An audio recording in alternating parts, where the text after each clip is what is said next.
আল্লাহর ওয়াদারে কবরটা জাহান্নামের আগুনে ভরে যাবে। আল্লাহ বলবে কবরের মাটি এই গুনাহগার নাফরমানের জোরে জোরে চাপ দাও। এত জোরে চাপ দিবে বেঈমান নাফরমান বেনামাজির এক পাজরের হাড় আর এক পাজরের সাথে ঢুকে যাবে আর সাপে আঘাত করা শুরু করবে। ওরে কারো কবরে ৯৯টা সাপ, কারো কবরে ৭০টা সাপ আসবে।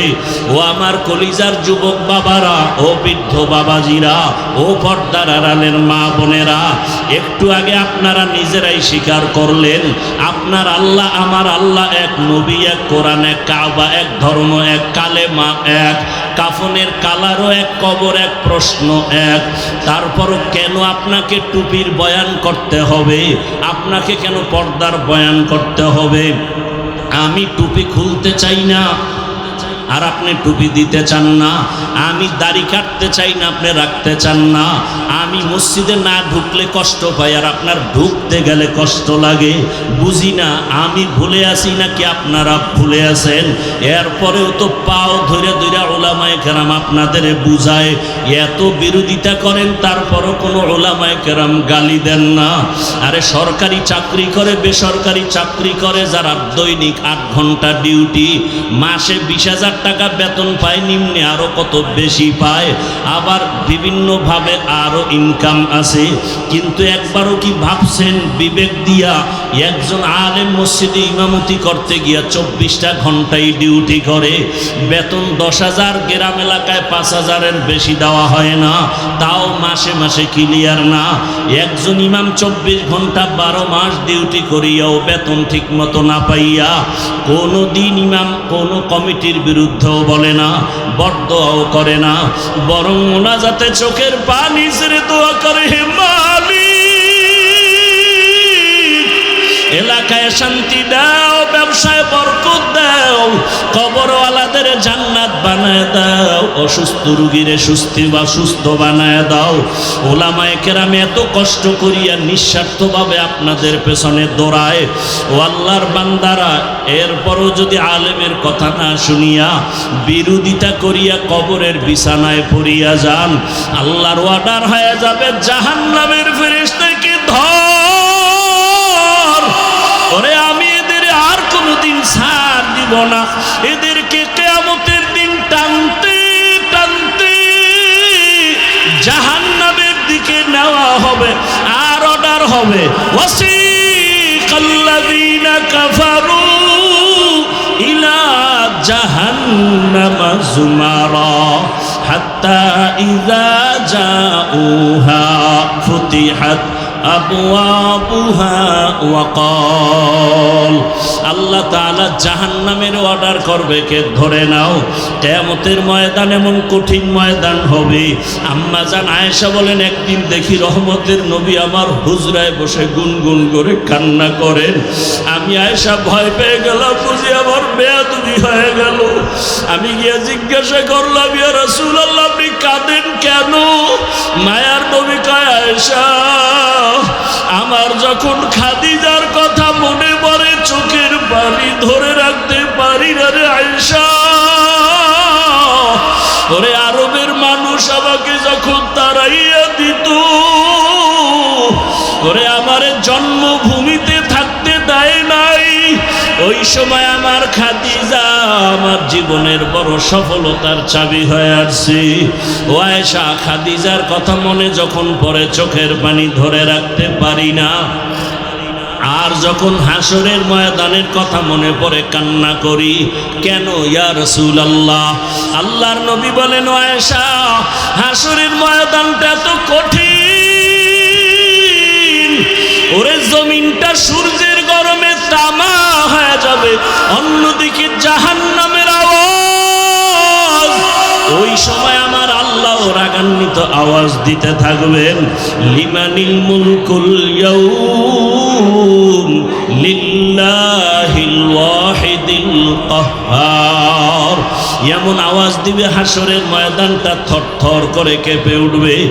এত কঠিন অবস্থা হবে, জাহান্নাম চিৎকার দিয়া বলবে, আল্লাহ বেনামাজি আমার পেটের মধ্যে দাও, তোমার গুনাহগার বান্দা বান্দি আমাকে দাও, ক্ষুধা লাগছে। আল্লাহ বলবে ফেরেশতারা জাহান্নামকে ফিরাও। জাহান্নাম যদি আগায় যায় বিচার করতে পারবো না, শিকল লাগাইয়া ধরো। 70,000 শিকল লাগাইয়া জাহান্নাম কেমন ভাবে আঁকড়াইয়া ধরবে।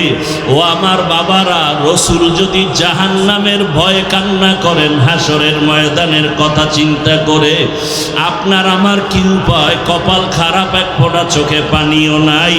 ওরে ডানে বামে তাকাইয়া দেখো এই বান্দার চোখে কেন পানি? ওরে ও টাকার জন্য কাঁদে না, বাড়ির জন্য কাঁদে না, ওর অন্তরে জাহান্নামের ভয়, ওর অন্তরে হাসরের ময়দানে সূর্যের গরমের ভয়। ওই বান্দা কান্না করে, চিন্তা করে, টাকা পাইলাম, বাড়ি পাইলাম, গাড়ি পাইলাম, সম্মান পাইলাম, কিন্তু মরার পরে কি উপায় হবে সে চিন্তা তো করি নাই। ছেলেও আমার কবরে যাবে না, মেয়েও যাবে না, আপন কেউ যাবে না। এই চিন্তা যখন আসে চোখ দিয়া পানি বের হয়ে যায়। রহমতের নবী বলেন আয়েশা, এমন অবস্থা হবে আল্লাহ বলবে 70,000 শিকল দিয়া জাহান্নামকে ধরো, আমি বিচার শেষ করার পরে তারপরে জাহান্নামকে ছাড়বা। আল্লাহর অর্ডারে জাহান্নামের গলায় শিকল লাগায় বাঁধবে। 70,000 শিকলের গোড়ায় গোড়ায় 70,000 ফেরেশতা ধরিয়া রাখতে পারে না। তখন আমার মায়ার নবী দেখে সহ্য করতে পারবেন না। মায়ার নবী দেখবে মুসা নবীর কান্না, ঈসা নবীও কাঁদবে ওই হাসরের মাঠে, ইব্রাহিম নবীর কান্না, ঈসা নবীর কান্না। আম্মা জানকে নবী বলেন আয়েশা, তখন আমিও কান্নায় পড়ে যাব। সবাই নিজের জন্য কাঁদবেন, আর আমি মাওলার দরবারে মাকামে মাহমুদে সিজদায় পড়ে কাঁদবো আর বলবো, হে মালিক, জাহান্নামকে ফিরাও, আবার উম্মত যেন জাহান্নামে ধরতে না পারে। আমার আল্লাহ তখন বলবেন, নবী মাথা উঁচু করেন, আপনি কাঁদবেন না, আমি আপনাকে কান্না করার জন্য পাঠাই নাই। তখন নবী বলেন, আল্লাহ কুদরতিভাবে একটু পানি দিয়া জাহান্নামকে বলবে, ফেরেশতাকে বলবে জাহান্নামের ছিটাইয়া দাও। আল্লাহর কুদরতি হাতের পানি নিয়ে যখন জাহান্নামে ছিটায় দিবে, জাহান্নামটা পেছন দিকে দৌড়াতে থাকবে।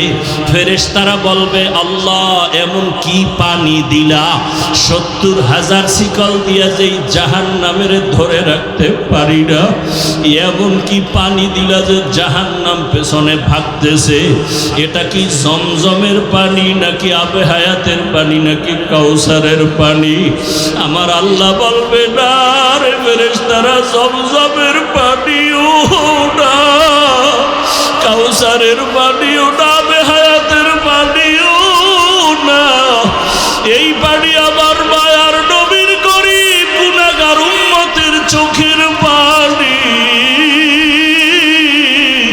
ওই কুমিল্লার টাউন হলে বসে আমার গুনাহগার বান্দারা জাহান্নামের ভয়ে কাঁদছে। ও দাড়ি কামানেওয়ালা বাবারা, ও বেপরদায় চলনেওয়ালা বাবারা, ও আমার যুবক বাবারা, জীবনে তো গুনাহ কম করলা না, মনে চাইছে নামাজ পড়বা না পড়ো নাই, রোজা রাখবা না রাখো নাই, গান শুনবা শুনছো, বেপরদায় চলবা চলছো, আড্ডা দিবা পার্কে যাইবা চলে গেছো, মনের মতো গুনাহ করেছো, এখনো কি তওবা করবা না রে বাবা? মনে মনে ভাবছো কি আমরা টুপিওয়ালারা পাগল হয়ে গেছি? না রে বাবা, ১৫০০ বছর পর্যন্ত কোরআনের একটা ভুল কেউ বের করতে পারে নাই। ওই কোরআন সত্য যদি তোমার অন্তর বলে, মনে রাখিও কোরআনের সব বয়ান সত্য। আল্লাহ সত্যভাবেই বলেছেন, ইন্নাল আবরারা লাফি নাঈম ওয়া ইন্নাল ফুজ্জারা লাফি জাহিম। নেক আমলওয়ালারা জান্নাতের পথিক, গুনাহগারেরা জাহান্নামের পথিক। ওরে আজকে নফসের ধোকায় পড়িয়া যারা নামাজ পড়ো না, রোজা রাখো না, পর্দা করো না, হালাল খাও না, ও পর্দার আড়ালের মা বোনেরা, কয়দিন আর দুনিয়ার আর রং তামাশা বাহাদুরি, এখনো সময় আছে, তওবা করেন। ওরে মায়ার নবী যদি কান্না করেন উম্মতের জন্য জাহান্নামের ভয়, আপনার আমার কত গুনাহ, কি পরিমাণ কান্না করা উচিত। আল্লাহর কাছে তওবা করেন। আপনার মতো কত মা কত বোন বেপরদায় চলে না, নামাজ ছাড়ে না, মোবাইলে সময় নষ্ট করে না, এখনো পর্দা করে, নামাজ আদায় করে। আপনারা কেন পারবেন না? ও যুবক বাবা, আপনার মতো যুবক ডাক্তার, ইঞ্জিনিয়ার, টাকার মালিক, স্কুল কলেজে পড়ে, 5 ওয়াক্ত নামাজ আদায় করে, আপনি কেন পারবেন না? 2 ফোঁটা চোখের পানি ছেড়ে আল্লাহকে মনে মনে ডাকেন, হে আল্লাহ, এই ময়দানে মনে হয় আমার মতো গুনাহগার কেউ নাই। মানুষ যদি আমার গুনার খবর জানতো, কেউ আমার এই চেয়ারে বসাইতো না, আমাকে সম্মান করতো না, হাদিয়াও দিত না, সালামও দিত না। ও আল্লাহ, তুমি দয়া করে এত মর্যাদা সম্মান দান করেছো। এতদিন গুনার তালে পড়ে নফসের ধোকায়, শয়তানের ধোকায় কত রাত্র মোবাইলে তাকাইয়া গুনাহ করতে করতে রাত কাটাইছি। মোবাইল নিয়ে হাতে হাতের গুনাহ, কানের গুনাহ, চোখের গুনাহ, অন্তরের গুনাহ করে রাত কাটাইছি। ও আল্লাহ, বুঝতে পারি না, আজকে থেকে তওবা করে ফেলতেছি। দুনিয়াতে সূর্যের গরম সইতে পারি না, হাসরের ময়দানে জাহান্নামের গরম কেমন করে সহ্য করব? আজকে থেকে তওবা করে নিলাম, আর গুনাহ করব না, নামাজ ছাড়বো না, দাড়ি কাটবো না, বেপরদায় চলবো না। মা বাবার দোয়া নিয়া, শিক্ষকের দোয়া নিয়া, উলামায়ে কেরামের দোয়া নিয়া, নবীজির সুন্নাত অনুযায়ী জীবনটাকে চালাবো। তওবা করার মতো যদি কারো নিয়ত হয়, 2 হাত আমার আল্লাহকে দেখাইয়া দাও। আয় আল্লাহ, হাতগুলো কবুল করে নেন, তওবা কবুল করে নেন, তওবার উপরে মজবুত হইয়া চলার তৌফিক দান করেন, আমিন। কুমিল্লা জেলা ঐতিহ্যবাহী আহলে সুন্নাত ওয়াল জামাত ইমাম পরিষদ কর্তৃক আয়োজিত সিরাতুন নবী সাল্লাল্লাহু আলাইহি ওয়াসাল্লাম মাহফিল 13 সেপ্টেম্বর 2025। মহতি এ মাহফিলে উপস্থিত মোহতারাম সম্মানিত সভাপতি মুফতি খলিলুর রহমান কাসিমি দামাত বারাকাতুহু,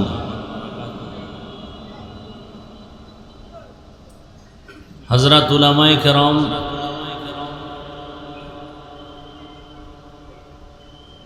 অত্র অঞ্চলের বিভিন্ন স্থান থেকে আগত আল্লাহ পাকের আশিকিন, জাকিরিন, শাকিরিন, মুহিব্বিন, মুরব্বিয়ান এজাম,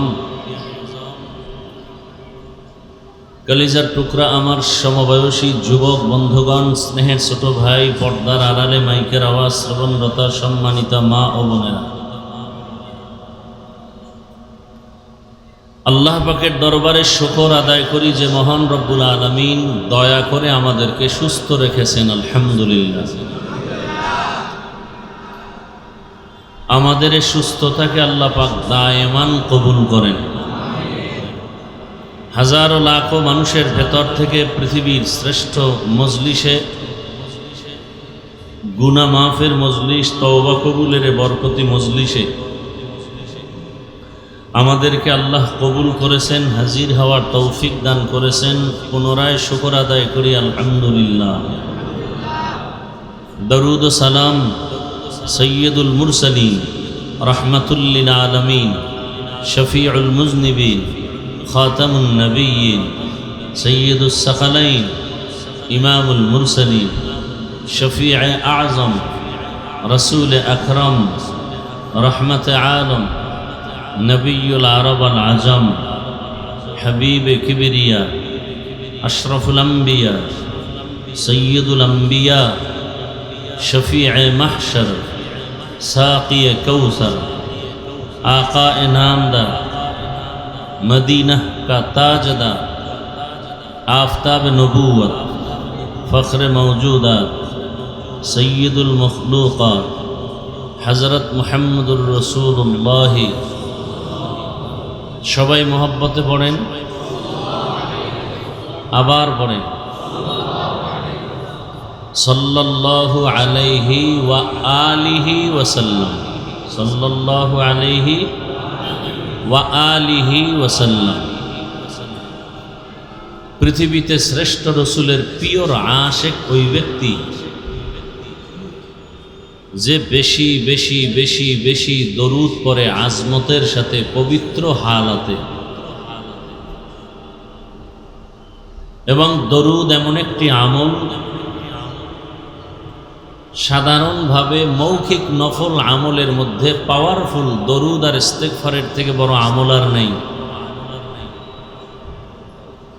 আল্লাহ আমাদের বেশি বেশি বেশি দরুদের আমল করার তৌফিক দান করেন। দেশের শীর্ষস্থানীয় হযরত উলামায়ে কেরাম কোরআন সুন্নাহ ভিত্তিক দিক নির্দেশনামূলক তথ্যবহুল আলোচনা রেখেছেন। উলামায়ে কেরামদের প্রতিটি কথা আমাদের সবাইকে সহি তরিকায় আমল করার তৌফিক দান করেন। উলামায়ে কেরামের ইজ্জতকে আল্লাহ বেশি বেশি বাড়ায় দেন। যারা লেখার দ্বারা বলার মাধ্যমে আলেমদেরকে ছোট করতে চায়, আল্লাহ তাদের হেদায়াত দান করেন। হেদায়াত যদি আল্লাহর ইলম ও কুদরতে না থাকে, আল্লাহ তাদেরকে ধ্বংস করে দেন। কুমিল্লার টাউন হল ময়দান এক ঐতিহ্যবাহী ময়দান, বিশেষ করে পরিচিতি লাভ করেছে উলামায়ে কেরামের সমাগমের কারণে।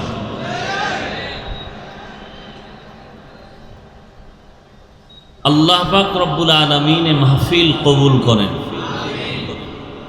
আইম্মায়ে কেরাম যারা অক্লান্ত পরিশ্রম করেছেন এই প্রোগ্রামকে পরিপূর্ণ সফলতার মানদণ্ডে পৌঁছাইতে, আল্লাহ তাদেরকে দীর্ঘ নেক হায়াত দান করেন।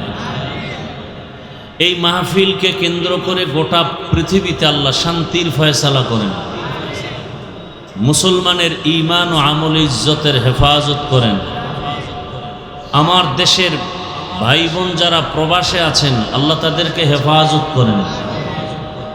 এ মাহফিলের বরকতে আল্লাহ আমার দেশকে হেফাজত করেন। জালিমদের জুলুম থেকে আল্লাহ হেফাজত করেন। জালিমদেরকে আল্লাহ হেদায়াত দান করেন। হেদায়াত না থাকলে ধ্বংস করে দেন। কবরস্থ যারা, আল্লাহ মাহফিলের বরকতে সমস্ত কবরওয়ালাদের জান্নাত দান করেন। আমরা যারা বেঁচে আছি, আল্লাহ আমাদেরকে দীর্ঘ নেক হায়াত দান করেন।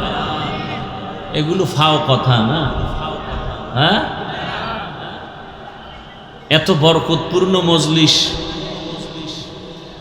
অনেক মজলিস ওয়াজ মাহফিলের মজলিসেও বসলে দেখি টুপিওয়ালা কম, এখানে সব সাদা পোশাক, ফেরেশতার মজলিসের মতো। এরা যদি আমিন বলে, আল্লাহ ফিরাই দিবেন। এই দোয়াগুলো দরকার নাই। অন্যের জন্য দোয়া করলে নিজের লাভ বেশি। তো আমাদের অন্তর দুর্বল, তো বেশি বেশি মাছ খাই আর পচা মাছ, এই জন্য অন্তর ছোট। ছোট মাছ খায়, অন্তরও ছোট, হিংসাও বেশি।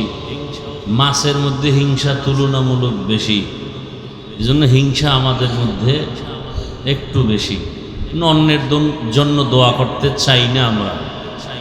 যেমন জুমার দিন একজন ভদ্রলোক খতিব সাহেবের কাছে দোয়া চাইছেন, আমার আব্বার জন্য একটু দিল খুলে দোয়া করবেন। মনে মনে নিয়ত করছেন 1000 টাকা হুজুরকে হাদিয়ে দিব, বাবার দোয়া। হুজুরের দোয়ার ভিতরে আরো 6 জন বাবার নাম নিছেন। ওই ভদ্রলোকের মোনাজাতেই মাথা গরম হয়ে গেছে। দোয়া চাইলাম আমার বাবার জন্য, ভাগ হয়ে গেল 6টা, তাহলে হাদিয়াও 6 ভাগ। মোটামুটি 1000 টাকা বাদ দিয়ে 100 টাকার একটা নোট বাইর করে ইমাম সাহেবের দেওয়ার সময় ধাক্কা দিয়ে কয়, হুজুর নেন, এরুমি কইরেন।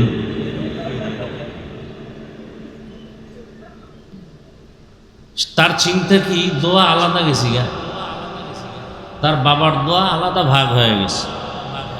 আবার কিছু মূর্খ পণ্ডিত আছে, কয় যে আব্বার জন্য যে দোয়াটা করলেন নাম কইলেন না যে, আব্বাই তো আল্লাহ তো আবার নাম না জানলে তো আবার এই আব্দুর রহমান নামের দোয়া যদি আবার বরিশাল চলে যায়, হ্যাঁ না তো আর এক আব্দুর রহমান আছে। এরকম বহু মূর্খ পণ্ডিত আমাদের মসজিদ মাদ্রাসাগুলোকে আঁকড়ায় ধরে রাখছে জুলুমের সাথে। সওয়াও যায় না, পাওয়াও যায়। আল্লাহ হেদায়াতের দৌলত দান করেন।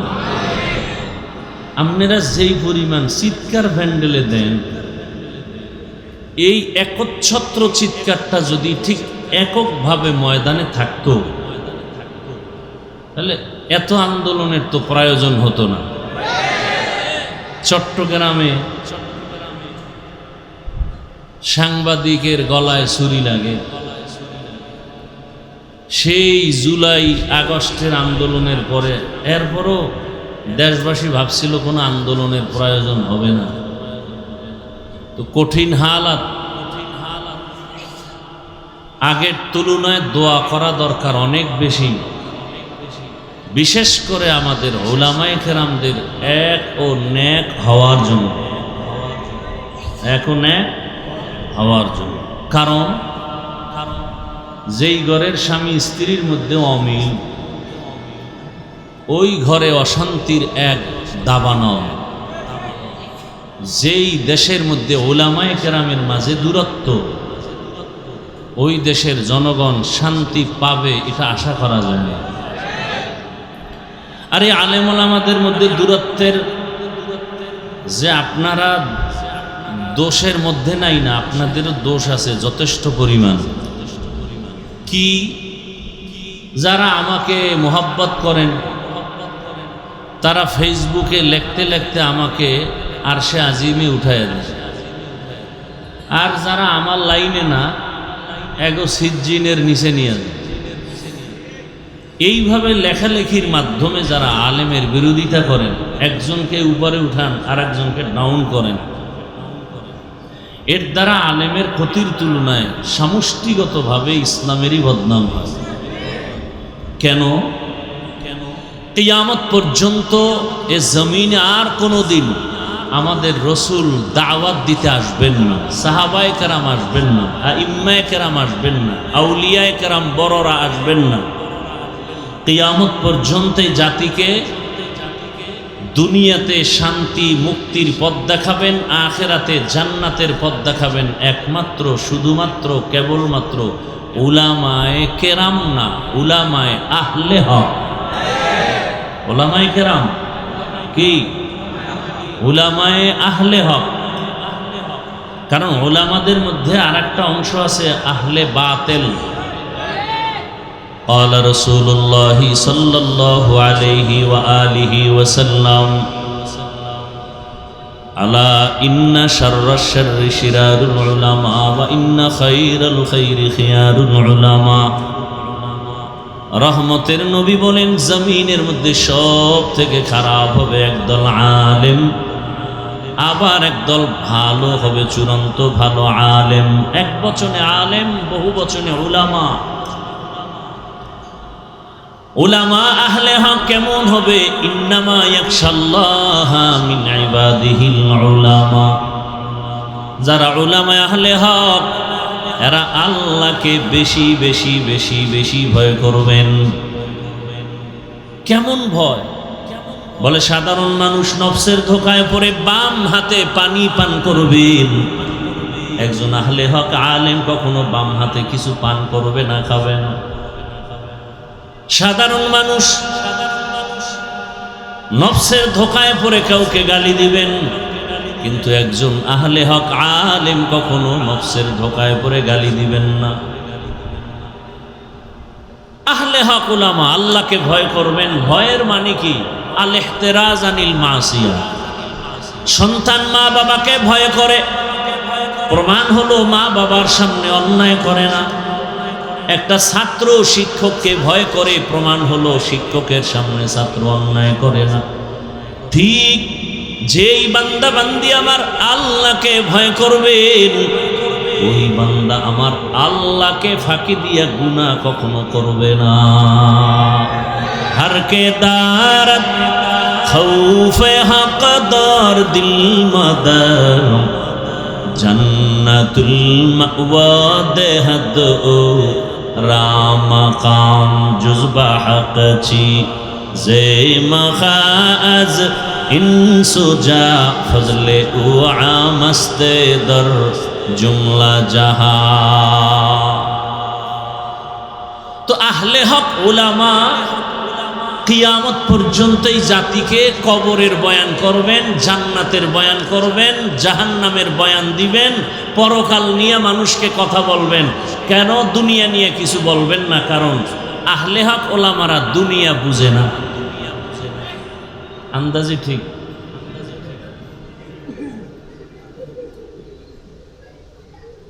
পৃথিবীতে বুদ্ধি এবং জ্ঞানের গাইডের নাম কোরআনুল করিম। পৃথিবীতে শ্রেষ্ঠ জ্ঞানের কিতাবের নাম, আর বলেন না কেন? আর এই কোরআন যার কাছে আসে সে হলো পৃথিবীর শ্রেষ্ঠ বুদ্ধিজীবী। আর আমগো দেশে যারা আউযুবিল্লাহ পারে না এরা বুদ্ধিজীবী। লাকুম দীনুকুম বুখারীর হাদিস বুদ্ধিজীবী, ঈদের নামাজ জানাজা বুদ্ধিজীবী। আমি বললাম আপনার জিবি কত? বুদ্ধি জিবি আছে না, মেমোরির 1 GB 2 GB 4 GB 8 GB 32 64। বুদ্ধিজীবীর বুদ্ধির জিবি কত? কয়েক কারো কিছু 1% জিবি ছিল, মদের বোতলটাই না হ্যাং হয়ে গেছে। এই বুদ্ধিজীবীর যখন হ্যাং হয়ে যায় তখনই আলেমরে গালি দেয়, তখনই মাদ্রাসার বিরুদ্ধে কথা বলে। কারণ একটা আমাদের দেশে মদ পান করে কেউ কি জিকির টিকির করে? বরং বউরে মা কয়া ডাকে। বানায় বললাম। আর মাঝে মাঝে বলে গোটা দেশের মালিক কিন্তু এখন আমি। বউ কয় ঘরে তো চাল নাই, কয় এটা তো বোতলের দোষ, আমার কি? পৃথিবীর শ্রেষ্ঠ বুদ্ধিজীবী একমাত্র কোরআনওয়ালারা। কারা? কোরআনওয়ালা। সারা দুনিয়ার সমস্ত জ্ঞানী যত ভাগে ভাগে আছে, যেমন দর্শন একটা জ্ঞানের রাস্তা, হিকমত। পৃথিবীর সমস্ত বিজ্ঞান একটা জ্ঞানের পথ। সমস্ত বিজ্ঞানী দার্শনিক ঐতিহাসিক যদি কোরআনকে অধ্যয়ন করে তাহলে বলতে বাধ্য হবে পৃথিবীর শ্রেষ্ঠ দর্শনের কিতাব কোরআন। কোরআনের মতো দর্শনের কিতাব পৃথিবীতে আর একটাও নেই। বিজ্ঞানের সুন্দর পিওর কিতাব কোরআন থেকে দামি আর একটাও নেই। ইতিহাসের কিতাব কোরআন থেকে দামি একটাও নেই। দুনিয়ার ইতিহাস যত এডিশন আছে ইতিহাস সম্বলিত, দুনিয়ার ইতিহাস আছে, দুনিয়ার আগের ইতিহাস নাই। কোরআনের মধ্যে দুনিয়ার আগের ইতিহাস আছে, দুনিয়ার পরের ইতিহাস আছে। এই কিতাব যার সিনার মধ্যে থাকবে সে হবে সৃষ্টির শ্রেষ্ঠ জ্ঞানী। কিন্তু এদেরকে বোকা বানাবার জন্য কালো চশমা লাগায় দিছে চোখের ভেতর। কি চশমা? কালো চশমা লাগায় বলে প্যান্ডেল পুরা কালো, বাতিও কালো। বাতিও কালো না, প্যান্ডেলও কালো না। সমস্যা কোথায়? চোখের মধ্যে। এ জমিনের মধ্যে কোরআনওয়ালারা সৃষ্টির শ্রেষ্ঠ পিওর মানুষ। এদেরকে যারা খারাপ বলে ওদের অন্তর খারাপ। অন্তরের চিকিৎসার জন্যই কুমিল্লা টাউন হলে সিরাতুন নবী ওয়াজের আয়োজন। কলবের চিকিৎসার জন্যই পীর মাশায়েখের খানেকা। মানুষের কলবের ময়লা দূর করার চিকিৎসালয় একমাত্র আহলুল্লাহ উলামায়ে কেরামের একমাত্র সংস্রব মসজিদ মাদ্রাসা আছে। এ কারণে মানুষ এখনো সভ্য আছে। আল্লাহ বুঝার তৌফিক দান করে। গুরুত্বপূর্ণ সুন্দর সুন্দর আলোচনা হয়েছে আমাদের বর্তমান প্রেক্ষাপট নিয়ে। যদি নিয়ত করেন যে এই আমল করেই আমি লাইনে উঠব, তা আর বয়ানের প্রয়োজন হয় না। আমি আসছি আপনাদের দোয়া নিতে, ফাঁকে আপনারা কথা শুনলে আমি কিছু কথা সামনে বলবো, উঠা বসা করলে দোয়াটা করে চলে যাব। নিজেও ক্ষতিগ্রস্ত হবেন না, অন্যের ক্ষতিও করবেন না। কত রাত মোবাইল চালাইয়া ঘুম নষ্ট করেছেন, ফেরেশতা লিখে রাখছে হিসাব হবে আল্লাহর আদালতে। শুধু মোবাইলকে কেন্দ্র করে রাতের ঘুম নষ্ট করেছেন, স্ত্রীর হক আদায় করেননি, সন্তানের হক আদায় করার চিন্তা করেননি। হিসাব হবে আসল সময়। ওমরে ফারুক বলেন, হাসিবু আনফুসাকুম ক্বাবলা আন, আসল হিসাবের আগে এখন তাড়াতাড়ি হিসাবটা মিলায় নাও। আসল হিসাবে টান দিলে সেদিন অডিট থাকবে কঠিন, ডান বাম করা যাবে না। সেদিন আল্লাহ স্পষ্ট বলে দিবেন, ইকরা কিতাবাকা কাফা বিনাফসিকাল ইয়াউমা আলাইকা হাসিবা। সেদিন আর ডানে বামে তাকাবার কোনো সুযোগ হবে না। কে আপন কে পর কোনো কথা বলার কোনো সুযোগ নাই। সব মানুষগুলো উলঙ্গ দাঁড়ানো থাকবে হাসরের মাঠে।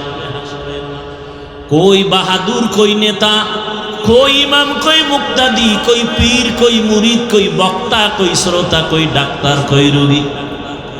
বহু বক্তা তাকায় দেখবে জাহান্নামের গরম হাওয়া গায়ে লাগতেছে, কিন্তু বক্তার বয়ান শুনে বহু শ্রোতা হাসতে হাসতে জান্নাতে যাইতেছি। বহু পীর সাহেব দেখবে জাহান্নামের গরম, কিন্তু পীর সাহেবের সবক নিয়া বহু মুরিদ আমল করিয়া হাসতে হাসতে জান্নাতে যাচ্ছে। বহু ইমাম সাহেব দেখবে জাহান্নামের গরম হাওয়া লাগতেছে, কিন্তু মুসল্লিরা বয়ান শুনে ইমামের নামাজ ধইরা জান্নাতে চলে যাচ্ছে। হিসাব বড় কঠিন। রহমতের নবী বলেন, আবু হুরায়রা থেকে হাদিস বর্ণিত, কিয়ামতের ময়দানে জাহান্নামে সর্বপ্রথম 3 জন লোক ঢুকবে, পরপর 3টা লোক সবার আগে জাহান্নামে যাবে। এর মধ্যে একজন হবে গলা কাটা শহীদ, আর একজন হবে আলেম, আর একজন হবে টাকা পয়সা দান করনেওয়ালা দানবী।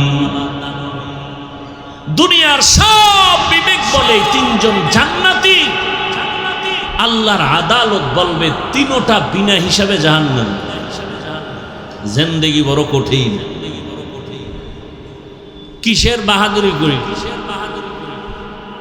অহংকারী করি কিসের উপরে? قال رسول الله صلى الله عليه وآله وسلم ألا كلكم راع وكلكم مسؤول عن رعيته। সাবধান হে উম্মত, তোমরা প্রত্যেকেই দায়িত্বশীল। আল্লাহর আদালতে দায়িত্বের কারণে জবাবদেহিতার কাঠগড়ায় দাঁড়াতে হবে। বাবা জান্নাতে যাবে বহু পরে, বহু তাবলিগওয়ালা, পীরের মুরিদ, জিকির করনেওয়ালা, পাগড়িওয়ালা বলতে গেলে ইচ্ছা করে গুনাহ করে নাই, তারপরেও ভয়। নিজে ভালো আমল করছে, সন্তানটাকে দাড়িওয়ালা বানাতে পারে নাই। উপযুক্ত মেয়ে কলেজে পড়ে বেপরদায়, সন্তান চাকরি করে সুদের টাকায়। কিয়ামতের দিনে বুজুর্গ সন্তানের কারণে জাহান্নামে যাবে। সন্তান মামলা পেশ করবে আল্লাহর কাছে, রব্বানা ইন্না আতা'না সাদাতানা ওয়া কুবারানা ফাআদাল্লুনাস সাবিলা। ও আল্লাহ, আমারে আটকাইও না। আমার আব্বা আমারে নামাজের দাওয়াত দেয় নাই, আমার মুরব্বীরা আমাকে পর্দার বয়ান করে নাই। আব্বাজান কুমিল্লা শহরে ঘর থেকে উঠে 8টায় দোকান চলে গেছে। 9টার সময় আম্মুকে টেলিফোন করে জিজ্ঞাসা করলো আমার বাবা উঠছেনি, নাস্তা করছেন, কিন্তু আমার বাবা জিগায় নাই আমার সন্তান ফজর পড়ছেনি। আল্লাহ কইবে, তোর বিবেক দিছিলাম, সঠিক পথে চললি না কেন? সন্তান বলবে, এটা একটা অন্যায়। একটা বিচার হবে বিবেকের। ইন্নাস সামআ ওয়াল বাসারা ওয়াল ফুআদ কুল্লু উলাইকা কানা আনহু মাসউলা। সন্তান বলবে বিবেকের যদি বিচার হয় তো আমার একটা আবদার আছে। কি আবদার? রব্বানা আতিহিম যিফাইনি মিনাল আযাব ওয়ালআনহুম লা'নান কাবীরা। আমার যদি ভিডা একটা দাও, আমার আব্বারে দুইটা দাও। আমার আব্বা আমাকে দাওয়াত দিল না কেন? আমার বাবা জুমার নামাজে গেছে, কোনোদিন আমারে ডাকে নাই, চল জুমার নামাজে যাই। বড় কঠিন। হ্যাঁ, এই জন্য ওলামায়ে কেরামের দোয়া করা উচিত সবার জন্য। আপনাদেরও সতর্ক হওয়া উচিত। আলেমদের বিরুদ্ধে কোনোদিন কিছু বলবেন না, কিছু লিখবেন না। আপনার অধিকার নাই লেখা। আলেম ভুল করতে পারে, এটা সত্য, 1000 বার, কিন্তু আপনার ভুল ধরার অধিকার নেই। আলেম অপরাধ করলে দেশের শীর্ষস্থানীয় ওলামায়ে কেরাম সে বিষয়ে সমাধানের চিন্তা করবেন, না করলে রব্বে কারিমের ফয়সালা চলে আসবে। কিন্তু যে আলেম না, তার সমান না, তার অধিকার নাই তার বিরুদ্ধে কিছু বলা, কিছু লেখা। এজন্য আমি সারা বাংলাদেশে বলি, যারা উলামায়ে কেরামের ইজ্জতকে নষ্ট করার জন্য ফেসবুকে লেখে, মিডিয়ায় বলে, এরা সবগুলো সন্তান পিতামাতার অভিশপ্ত সন্তান। একটা সন্তানও মা বাবার আদরের নয়, সবগুলোর উপরে মা বাবার অভিশাপ। কারণ মা বাবার অভিশাপ না থাকলে কোনো মানুষ আলেমের বিরোধিতা করতে পারে না ওপেনে। আল্লাহ হেদায়েত দান করুন। এজন্য দোয়া করলাম, আল্লাহ উলামায়ে কেরামের ইজ্জতকে বাড়ায় দেন। আসতে বললেন কেন? ওলামায়ে কেরাম থেকে দোয়া নিবেন, দলাদলি করবেন না। আল্লাহ বুঝার তৌফিক দান করেন। তো আমি আপনাদের ধৈর্যের উপরে কিছু কথা রাখার জন্য কোরআনে হাকিমের এক আয়াত, রসুলের একটি হাদিস পড়েছি। তর্জমাটা বলে নেই। আল্লাহ বলেন, ওয়া আম্মা মান খাফা মাকামা রাব্বিহি ওয়া নাহান নাফসা আনিল হাওয়া ফাইন্নাল জান্নাতা হিয়াল মাওয়া। আল্লাহ বলেন, ও দুনিয়ার মানুষ, আমার একটা আদালত কায়েম হবে, কিয়ামতের আদালত। ওই দিন আমার সামনে সবাই দাঁড়াইয়া হিসাব দেওয়ার ভয়টা অন্তরে জমা করিয়া, দুনিয়ার হায়াতে যারা অন্যায় থেকে নিজের বাঁচায় চলবা, আমি আল্লাহ ওয়াদা করলাম তার জন্য বিনা হিসাবে জান্নাত। রহমতের নবী বলেন, ইত্তাকিল মাহারিম তাকুন আ'বাদান নাস। আল্লাহর নিষিদ্ধ জিনিস থেকে নিজেকে ফিরাও, হারাম থেকে বাঁচাও, তো আল্লাহ তোমার মর্যাদা উম্মতের কাছে বাড়াবেন, আল্লাহর কাছেও বেড়ে যাবে। তরজমা শেষ। এবার কিছু ব্যাখ্যা। রবিউল আউয়াল সম্পর্কে আলোচনা হয়েছে যথেষ্ট পরিমাণ, তবে ভূমিকা স্বরূপ আমি 2-3 মিনিট রবিউল আউয়ালের কথা বলে মূল কিছু আলোচনা করব। ধৈর্য হবে? আল্লাহ কবুল করে। রবিউল আউয়াল মাস আরবি মাসের গণনার আকারে 12 মাসের তৃতীয় মাস। আল্লাহ নিজেই বলেছেন, ইন্না ইদ্দাতাশ শুহুরি ইনদাল্লাহি 12 শাহরা শাহরান ফি কিতাবিল্লাহ ইয়াউমা খালাকাস সামাওয়াতি ওয়াল আরদ মিনহা আরবাআতুন হুরুম যালিকাদ দীনুল কাইয়্যিম। গণনার আকারে বছরে মাস হবে 12টা। কিয়ামত পর্যন্ত কোনো বছর 11 মাসেও হবে না, 13 মাসেও হবে না। আর এই 12 মাসের মধ্যে 4 মাস হবে আলাদা সম্মানের মাস। আর আমি আল্লাহর এই সিদ্ধান্ত স্থায়ী, সিদ্ধান্তটা করে আর আজিমে লাউহে মাহফুজে লিখে ফেলেছি। কোন দিন? আসমান জমিন সৃষ্টির দিন লিখে ফেললাম। বছরে মাস হবে 12টা, এর মধ্যে 4 মাস হলো একটু দামি সম্মানের মাস। সম্মানের মাস মানে ওই 4 মাসে ওই টাইমে যুদ্ধ বিগ্রহ উল্টা পাল্টা ভাবে চলতো, বেদিন বেঈমান মুশরিকরা আল্লাহ তা নিষেধ করে দিলেন। এ 4 মাসে কোনো যুদ্ধ চলবে না, বিগ্রহ চলবে না, কোনো আন্দোলন চলবে না। ওই হুকুম এখন আর নাই। ওই 4 মাস অন্য মাসের তুলনায় একটু দামি। ওই মাসগুলোর নাম প্রথম 1 মাস রজব, এরপরে জিকদা, যুলহিজ্জা, মুহররম, এই 4 মাস। আল্লাহ পাক স্থায়ী সিদ্ধান্ত নিয়ে নিলেন মুহররম একটা সম্মানের মাস। সিদ্ধান্ত আল্লাহর, লিখেছেন লাউহে মাহফুজে কোন দিন? আসমান জমিন সৃষ্টির দিন। এই 4 মাসের মধ্যে রবিউল আউয়ালের কোনো নাম নাই, রমাজানেরও নাম নাই। তার মানে কি ওই মাসগুলোর সম্মান নাই, দাম নাই? আছে। আল্লাহর কাছে এত দাম, এই জন্য এগুলো স্বতন্ত্র। যেমন আম্মা জান আয়েশা রাদিয়াল্লাহু তাআলা আনহা রহমতের নবীর কাছে মাঝে মাঝে অনেক অজানা জিনিস জানার জন্য প্রশ্ন করতেন। তো একদিন আম্মাজান ভাবলেন, বাবা আবু বকর সিদ্দিককে নবী এত আদর করেন, ভালোবাসেন, পাশে ওমর, নবী যেখানে যান এক পার্শ্বে আবু বকর আর এক পার্শ্বে ওমর, পরামর্শ তাদের থেকে নেন, আমলেও তারা অনেক আগানো। আম্মাজান প্রশ্ন করলেন, ইয়া রাসূলুল্লাহ, আপনার সাহাবায়ে কেরামের মধ্যে সবথেকে দামি কে? আম্মাজান প্রশ্ন করলেন ধারণা নিয়ে যে বাবার নামটা চলে আসবে। নবীও বুঝতে পারছেন নবীজি বাবার নাম আর বলে নাই, আবু বকরের নাম না বলে বলে আমার সাহাবাদের মধ্যে খুব দামি আমার সাহাবী ওমরে ফারুক। কে? ওমরে ফারুক। আম্মাজান মনে মনে পেরেশান, আব্বার নাম কইল না, ওমরের নাম। নবী আবার বারবার এটাকে ট্রাই করে বলে, জানুনি রে আয়েশা, ওমরের দাম কত? আকাশের দিয়ে তাকায় দেখো, নক্ষত্র দেখা যায়, গণনা করা যায় না। ওমরের এই পরিমাণ নেক আমল যা গণনা করা যাবে না। আম্মাজান ভাবে নাম কইব আব্বার, খালি ওমরেরটা কেন? নবীও ঘুরাইতেছে, কয় না, বুঝতেছে আম্মাজান আয়েশার অবস্থা। এ ভাই আপনারা এমন করেন কেন? উঠার ব্যারাম থাকলে ঢুকলেন কেন?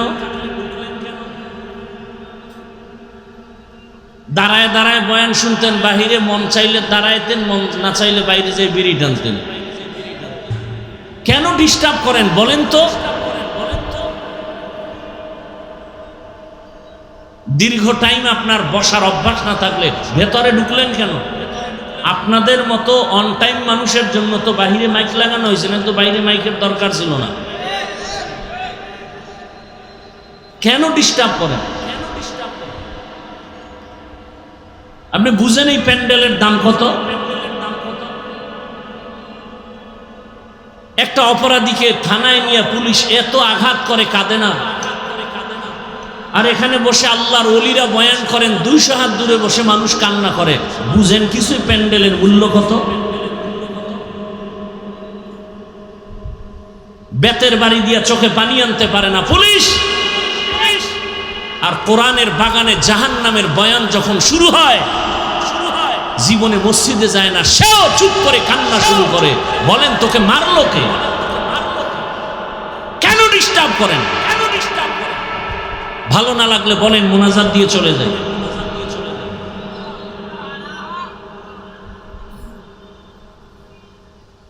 বড় আশা করে আসি, বিভিন্ন কারণে আর বয়ানের মন ভেঙে যায়। আল্লাহ হেদায়েতের দৌলত সবার আগে আমাকে দান করেন। আপনাদের হেদায়েত লাগলে আল্লাহর কাছে চাইয়ে নেন, কারণ দোয়া করলেও বিপদ। মসজিদের জন্য দোয়া করছে যে আল্লাহ মসজিদ ভালো, কমিটি ভালো, সবাই টাকা দেন। মানুষ দান করছে, কমিটি টাকা খাইয়া ঘুম। কমিটির দোষ নাই, দোয়া করছে কে, এরে ধরো, এর নামে মামলা দাও। এই সব উল্টা পাল্টা চলতেছে। দেখছেন না 15 বছর জেলখানায়, এখন বেকসুর খালাস, কোনো দোষই নেই। কেমন সোনার বাংলায় জন্ম নিলাম। কেউ যদি আইয়ে একটা আইন করতো যে মিথ্যা মামলা দেবে প্রমাণিত হলেই 6 বছরের কারাদণ্ড, তাহলে একটু শান্তি পাওয়া যেত। এখনো বহু আলেম যেখানে নিরীহ, দেখার কেউ নাই, খবর নেওয়ার কেউ নাই, সবাই যার যার ধান্দায় আছে। আল্লাহ হেফাজত করে। রাজনীতির ময়দানে রাজনীতির বক্তব্য দেওয়াটাই আমি ভালো মনে করি, কারণ যাদের নেক নজর আর থাপ্পড় খাইয়াই চেয়ারে বসছি তাদের নীতি দেখছি। চরমনার বিশ্বাস ওয়াজের প্যান্ডেলে যখন বয়ান করতেন মনে হয় সে দুনিয়া কিছুই জানে না, শুধু কবর, হাসর, জান্নাত, জাহান্নাম। আর রাজনীতির মঞ্চে যখন বক্তব্য দিতেন তখন বোঝা যাইত যে তার আখেরাত নিয়ে কোনো জ্ঞান নাই, মনে হয় দুনিয়ার লাইনে রাজনীতির শিক্ষক।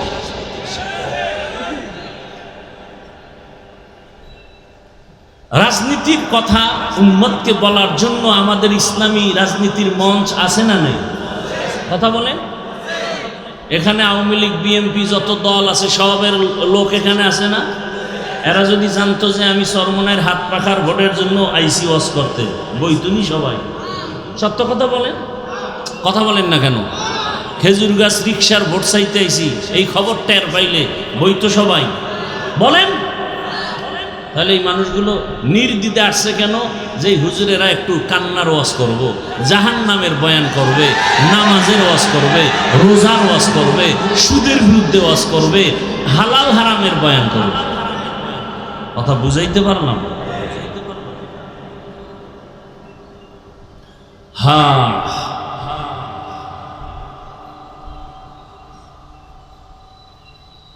কি কথা বলতেছিলাম? আয়েশা রাদিয়াল্লাহু পাবলিক আবার ওই যে কেসা কাহিনীর ওয়াজ হনে না, কইলে আর ছাড়াই। আর হারা দেশ গরম বানাইব হাফিজুর রহমানের অশ্বিনে লাভ কি কেসা কাহিনীর ওয়াজ করে। গতবার টাউন হলে এই বিষয়ে কিছু বলছিলাম নি? পৃথিবীতে শ্রেষ্ঠ কেচ্ছা কাহিনীর কিতাবের নাম কোরআন, দ্বিতীয় শ্রেষ্ঠ কেচ্ছা কাহিনীর কিতাবের নাম হাদিস শরীফ।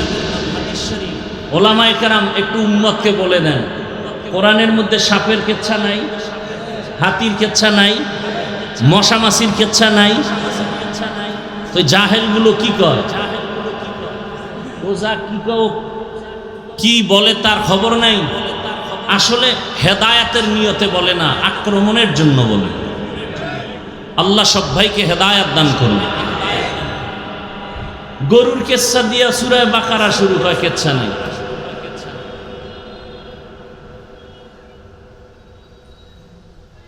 হ্যাঁ, এখন ঘুরাই বলবে কি, আমরা তো বাপদাদার কেচ্ছা বলি না, আকাবিরের কেচ্ছা বলি না। আমগো বাপদাদার কেচ্ছা বললে, আকাবিরের কেচ্ছা বললে বেনামাজি নামাজি হয়, সমস্যা কি? আমাদের আকাবিরিনদের কথা বললে মানুষের চোখে পানি আসে, দিল নরম হয়। তারা জীবনভর কেঁদে গেছেন, ইখলাসের গাছ রোপণ করে গেছেন। দেওবন্দীদের এই ফলাফল তো আমরা এখন দেখতে পাই। আল্লাহ বুঝার তৌফিক দান করুন। ইখলাসের ফল বড় কঠিন। তো আম্মা জান আয়েশার মনে ধারণা আব্বার নাম কয় না, নবীও গুড়ায় কয় না। আম্মা জান এবার কয় না, মুখ খুইলে বইলেই ফেলাম, বইলেই ফেলাইছি। আমার আপনি যে ওমরের নাম কইলেন, আমার আব্বার কি খবর? নবীকে আবু বকর বলে। হ্যাঁ, আবু বকর তো স্পেশাল। আবু বকর স্পেশাল। বছরে 12 মাসের 4 মাস দামি রজব, জিকাদা, যুলহিজ্জা, মুহররম, রমজান কই, রবিউল আউয়াল কই, এটা তো স্পেশাল। শাহরু রমাদান আল্লাযী উনজিলা ফীহিল কুরআন হুদাল লিন-নাস ওয়া বায়িনাতিম মিনাল হুদা ওয়াল ফুরকান।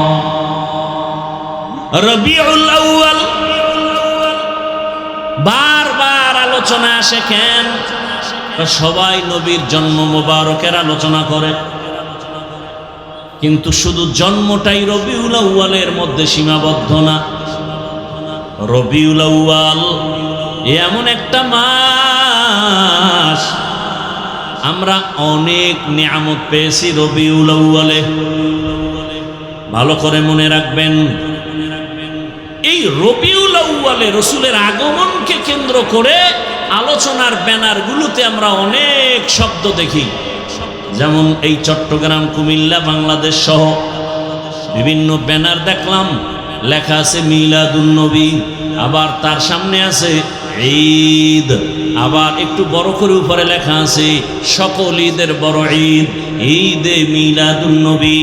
মিলাদুন নবী এই কথার বিরোধিতা কোনো আলেম করে না, করতে পারে না, কিন্তু ঈদ শব্দ নিয়ে কিলোকাল করতে পারে অনেকে, সেটা ভিন্ন কথা। তবে ভালো করে মনে রাখবেন, কুমিল্লা টাউন হলে 13 সেপ্টেম্বরের ব্যানারে লেখা মিলাদুন নবী, কথা কন না, কি লেখা? সিরাতুন নবী। ভালো করে মনে রাখবেন, আমি পেসের কথা কম বলি, সহজে বোঝার জন্য বলতেছি। বাংলাদেশের রসুলের শানের কয়েকটা শব্দ বা বাক্য দেখি। এক নম্বরে মিলাদুন নবী, দ্বিতীয় সিরাতুন নবী, আর একটা বাক্য দেখি দাওয়াতুন নবী, আর একটা বাক্য দেখি ওয়াফাতুন নবী। ভালো করে মনে রাখবেন, মিলাদুন নবী, সিরাতুন নবী, দাওয়াতুন নবী, ওয়াফাতুন নবী, এই চারোটা বাক্য একমাত্র শুধুমাত্র কেবলমাত্র রহমাতুল লিল আলামিনের শানের বাক্য। আর কারো বেলায় এই চারটা বাক্য ব্যবহার হয় না। মুসা নবীর বেলায় হয় না, ঈসা নবীর বেলায় হয় না, ইব্রাহিম নবীর বেলায় ব্যবহার হয় না। এই চারোটা বাক্য আমার রসুলের শানের বাক্য। এই চারোটা বাক্যকে, রসুলকে যেইভাবে মহব্বত করো, এই চারোটা বাক্যকে ওইভাবে মহব্বতের নজরে দেখবে। যদি কেউ এই চারোটা বাক্য বাঁকা নজরে তাকায়, ওর ঈমান বাঁকা হয়ে যাবে, আখিরাত ও দুনিয়া বাঁকা হয়ে যাবে। বুঝেন নাই? চারোটা মিলাদুন নবী ও রসুলের শানের শব্দ বাক্য, সিরাতুন নবী ও রসুলের শানের বাক্য, দাওয়াতুন নবী ও রসুলের শানের বাক্য, ওয়াফাতুন নবী ও রসুলের শানের বাক্য। অর্থ কি? মিলাদুন নবী অর্থ আমাদের সুপরিচিত নবী, শ্রেষ্ঠ নবীর জন্ম মোবারক। সিরাতুন নবী অর্থ আমাদের সুপরিচিত নবী, শ্রেষ্ঠ নবীর জীবন আদর্শ। ওয়াফাতুন নবী অর্থ আমাদের সুপরিচিত নবী, শ্রেষ্ঠ নবীর ইন্তেকাল। দাওয়াতুন নবী অর্থ আমাদের শ্রেষ্ঠ নবী, তার জীবনের দাওয়াত তাবলীগের একটা অংশকে বলে আমাদের সুপরিচিত নবী। পৃথিবীতে সুপরিচিত নবী একজন। কয়জন? কেমন পরিচিত? গর্তের পিপিলিকা রসুলকে চিনে, উড়ন্ত পাখি রসুল চিনে। এক ইহুদি মহিলা দুধের বাচ্চা নিয়ে রওয়ানা, মুহাম্মদের প্রশ্ন করে আটকায় দিবে। এবার রওয়ানা, রহমতের নবীর সামনে যাইয়া ইহুদি মহিলা প্রশ্ন করার আগে দুধের বাচ্চা রহমতের নবীর কথা বলতে পারে না যে বাচ্চা, সে বাচ্চা রসুলকে সালাম দিয়ে দিল। ইমামুল আউয়ালিনাল আখিরিন বাহরে সাদকা রাহমাতাল লিল আলামিন সাইয়্যিদুল কাউনাইন খাতমুল মুরসালিন আখির আমদবুদ ফখরুল আউয়ালিন।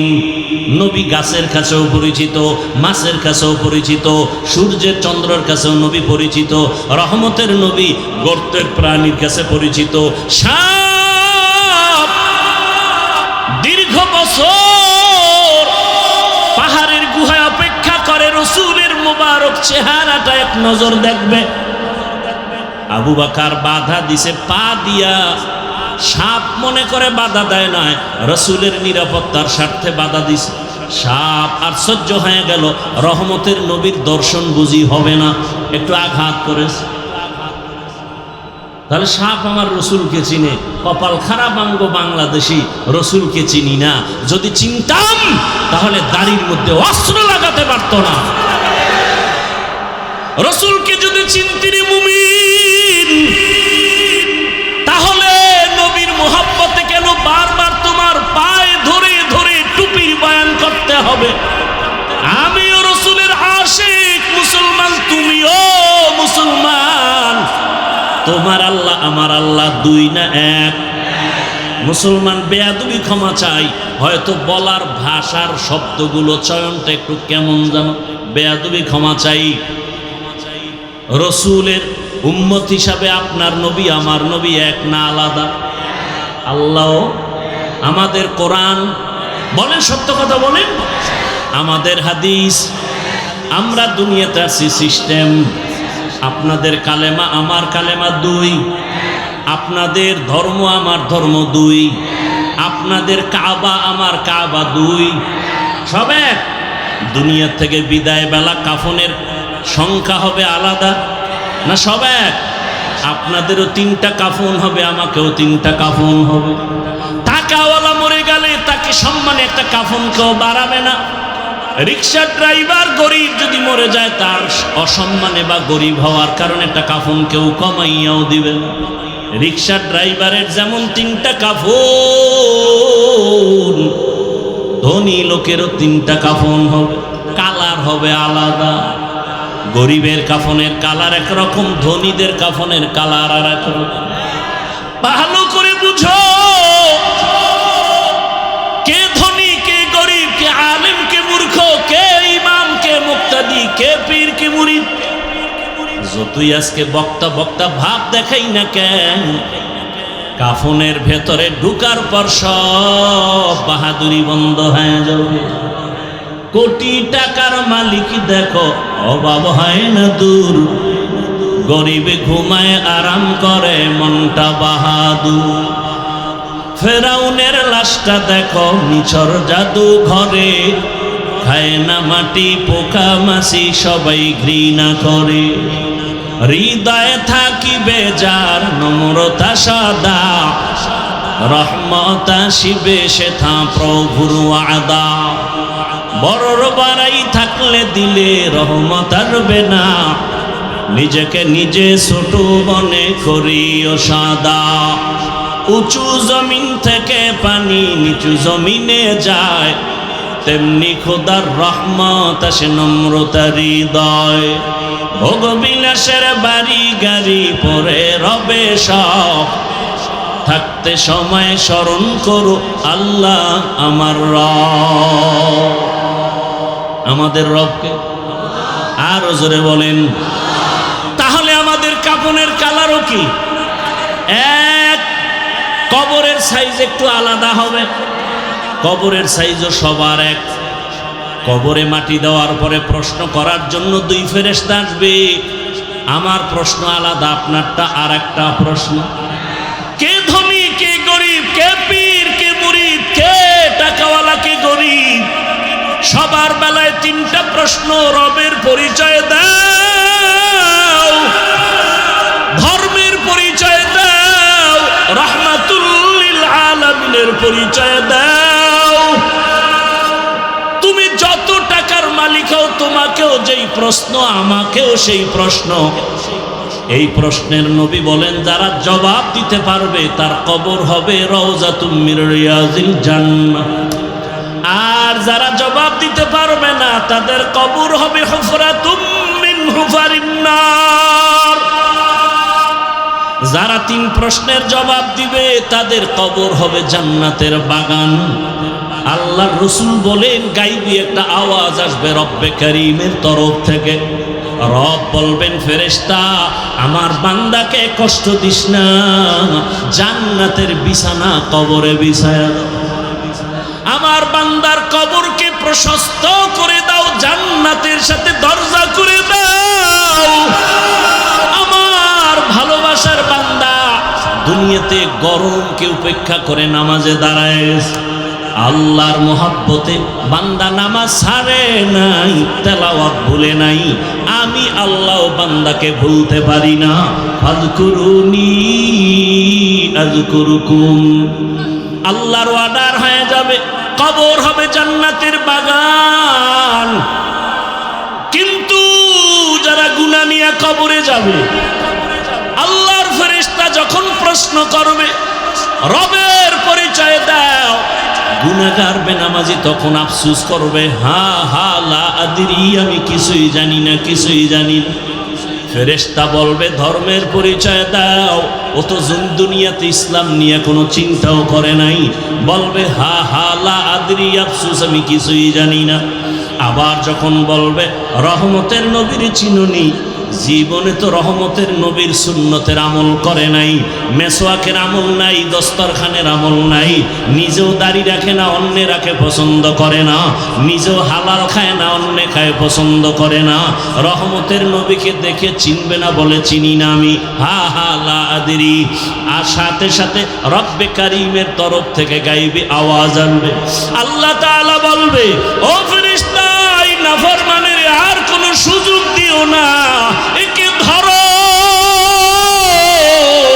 এর আর সুযোগ দিয়ে কোনো লাভ নাই, একে ধর। আমার দেওয়া পানি, আমার দেওয়া বাতাস, আমার দেওয়া সূর্যের আলো, চাঁদের আলো, আমার দেওয়া জমিনের ফল খাই, ফসল খাইলো, গাছের ফল খাইয়া, নদীর মাছ খাইয়াও বান্দা আজান শুনে মসজিদে যায় নাই। আলেম ওলামারা নামাজের দাওয়াই, বরং বাহাদুরি করত, নামাজ পড়ে কোনো লাভ নাই, রোজা রাখিয়া কোনো লাভ নাই। আমি আল্লাহ এত অন্যায় করার পরে দুনিয়াতে কিছু বলি নাই, আমার মোহাব্বত বাদ দিয়া আলেম ওলামাদের গালাগালি করত, নিজেও পর্দা করত না, যারা পর্দা করত তাদের গালাগালি করত। আল্লাহ বলবে, ফেরেশতা, একে আর কোনো ছাড় দিয়া লাভ নাই, এর কবরটাকে দুই দিক থেকে এত জোরে চাপ দাও, এর কবরটা জাহান্নামের সাথে রাস্তা বানায় দাও। আল্লাহর অর্ডারে কবরটা জাহান্নামের আগুনে ভরে যাবে। আল্লাহ বলবে, কবরের মাটি এই গুনাহগার নাফরমানের জোরে জোরে চাপ দাও। এত জোরে চাপ দিবে, বেঈমান নাফরমান বেনামাজি এক পাজরের হাড় আর এক পাজরের সাথে ঢুকে যাবে, আর সাপে আঘাত করা শুরু করবে। ওরে কারো কবরে 99টা সাপ, কারো কবরে 70টা সাপ আসবে। ও আমার কলিজার যুবক বাবারা, ও বৃদ্ধ বাবাজিরা, ও পর্দার আড়ালের মা বোনেরা, একটু আগে আপনারা নিজেরাই স্বীকার করলেন আপনার আল্লাহ আমার আল্লাহ এক, নবী এক, কোরআন এক, কাবা এক, ধর্ম এক, কালেমা এক, কাফনের কালারও এক, কবর এক, প্রশ্ন এক। তারপরও কেন আপনাকে টুপির বয়ান করতে হবে? আপনাকে কেন পর্দার বয়ান করতে হবে? আমি টুপি খুলতে চাই না, আর আপনি টুপি দিতে চান না। আমি দাড়ি কাটতে চাই না, আপনি রাখতে চান না। আমি মসজিদে না ঢুকলে কষ্ট পাই, আর আপনার ঢুকতে গেলে কষ্ট লাগে। বুঝি না আমি ভুলে আছি নাকি আপনারা ভুলে আছেন। এরপরেও তো পাও ধরে ধরে ওলামায়ে কেরাম আপনাদের বুঝায়, এত বিরোধিতা করেন, তারপরও কোনো ওলামায়ে কেরাম গালি দেন না। আরে সরকারি চাকরি করে, বেসরকারি চাকরি করে যারা দৈনিক 8 ঘন্টা ডিউটি, মাসে 20,000 টাকা বেতন পায়, নিম্নে আরো কত বেশি পায়, আবার বিভিন্নভাবে আরো ইনকাম আছে। কিন্তু একবারও কি ভাবছেন বিবেক দিয়া, একজন আলেম মসজিদে ইমামতি করতে গিয়া 24টা ঘন্টাই ডিউটি করে, বেতন 10,000, গ্রাম এলাকায় 5,000-এর বেশি দেওয়া হয় না, তাও মাসে মাসে ক্লিয়ার না। একজন ইমাম 24 ঘন্টা 12 মাস ডিউটি করিয়াও বেতন ঠিক মতো না পাইয়া কোনো দিন ইমাম কোনো কমিটির বিরুদ্ধেও বলে না, বরদোয়াও করে না, বরং মোনাজাতে চোখের পানি ছেড়ে দোয়া করে, হে মালিক, এলাকায় শান্তি দাও, ব্যবসায় বরকত দাও, কবরওয়ালাদের জান্নাত বানায় দাও, অসুস্থ রোগীরে সুস্থ বানায় দাও। ওলামায়ে কেরাম এত কষ্ট করিয়া নিঃস্বার্থভাবে আপনাদের পেছনে দৌড়ায়। ও আল্লাহর বান্দারা, এরপরও যদি আলেমের কথা না শুনিয়া বিরোধিতা করিয়া কবরের বিছানায় পড়িয়া যান, আল্লাহর অর্ডার হয়ে যাবে, জাহান্নামের ফেরেশতাকে ধর। ওরে আমি এদের আর কোনোদিন ছাড় দিব না, এদেরকে কিয়ামতের দিন টানতে টানতে জাহান্নামের দিকে নেওয়া হবে। আর অর্ডার হবে, ওয়াসিকাল্লাযীনা কাফারু ইলা জাহান্নামা যুমারা হাত্তা ইযা জাউহা ফুতিহাত أبوابها وقال আল্লাহ তাআলা জাহান্নামের অর্ডার করবে, কে ধরে নাও। কিয়ামতের ময়দান এমন কঠিন ময়দান হবে। আম্মা জান আয়েশা বলেন, একদিন দেখি রহমতের নবী আমার হুজরায় বসে গুনগুন করে কান্না করেন। আমি আয়েশা ভয় পেয়ে গেলাম, বুঝি আমার বেয়াদবি হয়ে গেল। আমি গিয়ে জিজ্ঞাসা করলাম, ইয়া রাসূলুল্লাহ আপনি কাঁদেন কেন? মায়ার নবী কয়, আয়েশা আমার যখন খাদিজার কথা মনে পড়ে চোখের পানি ধরে রাখতে পারি না রে আয়েশা। ওরে আরবের মানুষ আমাকে যখন তাড়াইয়া দিত, ওরে আমার জন্মভূমিতে থাকতে দেয় নাই, ওই সময় আমার খাদিজা আমার জীবনের বড় সফলতার চাবি হয়ে আসছে। ও আয়েশা, খাদিজার কথা মনে যখন পড়ে চোখের পানি ধরে রাখতে পারি না। আর যখন হাসরের ময়দানের কথা মনে পড়ে কান্না করি। কেন ইয়া রাসূলুল্লাহ? আল্লাহর নবী বলেন, ও আয়েশা হাসরের ময়দানটা এত কঠিন, ওরে জমিনটা সূর্যের গরমে তামা হয়ে যাবে, অন্যদিকে জাহান্নামের আওয়াজ। ওই সময় আমার আল্লাহ রাগান্বিত আওয়াজ দিতে থাকবেন, লিমানিল মুলকুল ইয়াউম লিল্লাহিল ওয়াহিদিল কাহ্হার। এমন আওয়াজ দিবে হাসরের ময়দানটা থরথর করে কেঁপে উঠবে। এত কঠিন অবস্থা হবে, জাহান্নাম চিৎকার দিয়া বলবে, আল্লাহ বেনামাজি আমার পেটের মধ্যে দাও, তোমার গুনাহগার বান্দা বান্দি আমাকে দাও, ক্ষুধা লাগছে। আল্লাহ বলবে, ফেরেশতারা জাহান্নামকে ফিরাও। জাহান্নাম যদি আগায় যায় বিচার করতে পারবো না, শিকল লাগাইয়া ধরো। 70,000 শিকল লাগাইয়া জাহান্নাম কেমন ভাবে আঁকড়াইয়া ধরবে। ও আমার বাবারা, রসুল যদি জাহান্নামের ভয়ে কান্না করেন হাসরের ময়দানের কথা চিন্তা করে, আপনার আমার কি উপায়? কপাল খারাপ, এক ফোঁটা চোখে পানিও নাই। ওরে ডানে বামে তাকাইয়া দেখো এই বান্দার চোখে কেন পানি? ওরে ও টাকার জন্য কাঁদে না, বাড়ির জন্য কাঁদে না, ওর অন্তরে জাহান্নামের ভয়, ওর অন্তরে হাসরের ময়দানে সূর্যের গরমের ভয়। ওই বান্দা কান্না করে, চিন্তা করে, টাকা পাইলাম, বাড়ি পাইলাম, গাড়ি পাইলাম, সম্মান পাইলাম, কিন্তু মরার পরে কি উপায় হবে সে চিন্তা তো করি নাই। ছেলেও আমার কবরে যাবে না, মেয়েও যাবে না, আপন কেউ যাবে না। এই চিন্তা যখন আসে চোখ দিয়া পানি বের হয়ে যায়। রহমতের নবী বলেন, আয়েশা এমন অবস্থা হবে, আল্লাহ বলবে 70,000 শিকল দিয়া জাহান্নামকে ধরো, আমি বিচার শেষ করার পরে তারপরে জাহান্নামকে ছাড়বা। আল্লাহর অর্ডারে জাহান্নামের গলায় শিকল লাগায়া বাঁধবে। 70,000 শিকলের গোড়ায় গোড়ায় 70,000 ফেরেশতা ধরিয়া রাখতে পারে না। তখন আমার মায়ার নবী দেখে সহ্য করতে পারবেন না।